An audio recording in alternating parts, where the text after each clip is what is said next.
Hello guys, welcome back to another video. Today I'm going to go through my handheld collection, so I'm going to show you everything that I've got. So to start with, I'm going to go through all the complete in box stuff first. So the first one I've got is a Game Boy Pocket. One thing I love about Nintendo and its handhelds is the boxes were so colourful. I've also got a Game Boy Color, lime green. So both of these boxes are in really good condition. I'm not a massive fan of the Game Boy Pocket myself, but I just had to have it for the collection. What I am trying to get hold of next is a Game Boy Micro, which I don't have yet. There's something about the box art on the Game Boy Colors, though, just literally very nostalgic. And there you go, you can see some of the games on the back. So if you watched my previous video, you'll know that the next one I want to show off is the PSP Go. Only picked up the other day for 145. I really love it. Great little handheld.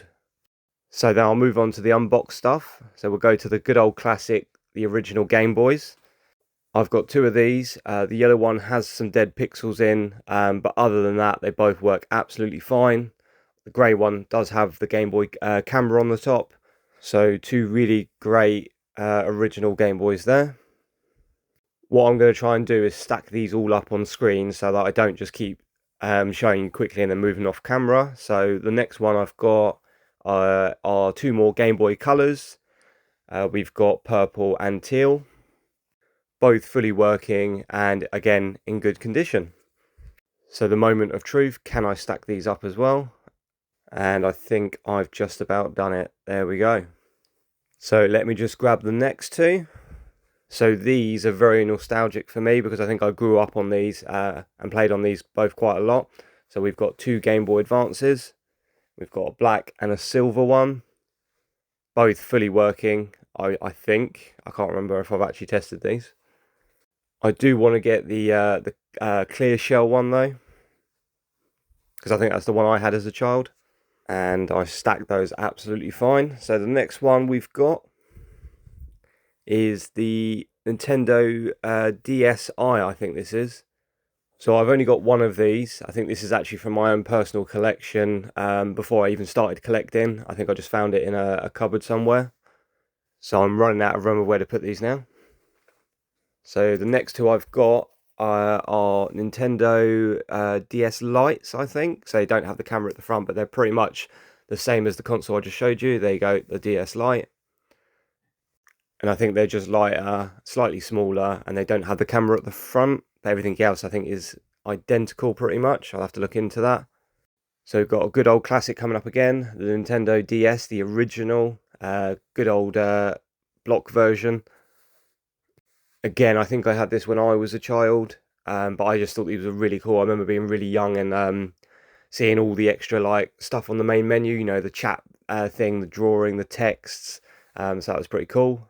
Now I've got a Game Boy SP, I think this is. This is all from memory, so I can't actually remember what some of these are called, but I think this is the SP. Sorry, it's the Game Boy Advance SP.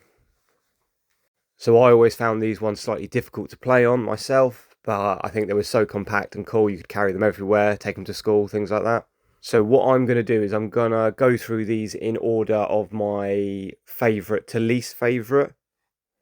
So out of my whole collection, has to be the original Game Boy Color is my absolute favourite out of all of them. I just think they've got so much nostalgia. Second place has to be the Game Boy Advance. I spent a lot of time on that console, absolutely loved it. Close in third place, I think just for how old it is and how much it represents, got to be the original Game Boy, the first one.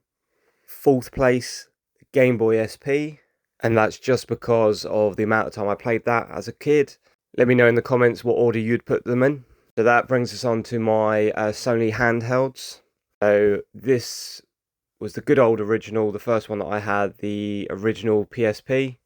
This might look a little different because I've got the PSP camera on the top. The one thing I love about the PSPs is they're so easy to put homebrews on, emulators, things like that. So you can play loads of different games on. As we've seen from my previous video, the PSP Go I picked up had loads of emulators on. This is another PSP version. I think this is like the slightly cheaper version. I think this has lower memory or something like that, and that's why it was slightly cheaper. Don't really know much about this myself, and it also has like a little memory card slot at the top there. That brings me on to my collection of PSP Vitas. So I've got the smaller slim version, which is that. I think that was one of the first things I showed on this channel when I started my collection. Never had one as a kid, but it was quite nice to pick this up and play around with it as an adult, really. And then on top of that, I've also got the larger version of the PSP Vita. Again, I think it's just got slightly more memory or something like that. But yeah, this is probably one of my favourites out of the handhelds, just because it's obviously got better processing and things like that. And I just love the weight of this. Such a nice handheld. And this one's actually got a brand on it. It's got Call of Duty. I think it came with a bundle. When you bought it from the shops, it came with like the Call of Duty game, something like that. And then last but not least, obviously the PSP Go, which I showed you at the start of the video. So yeah, guys, thanks for watching. If you haven't subscribed already, please hit that button and leave us some comments. Let us know which is your favourite handheld in the collection.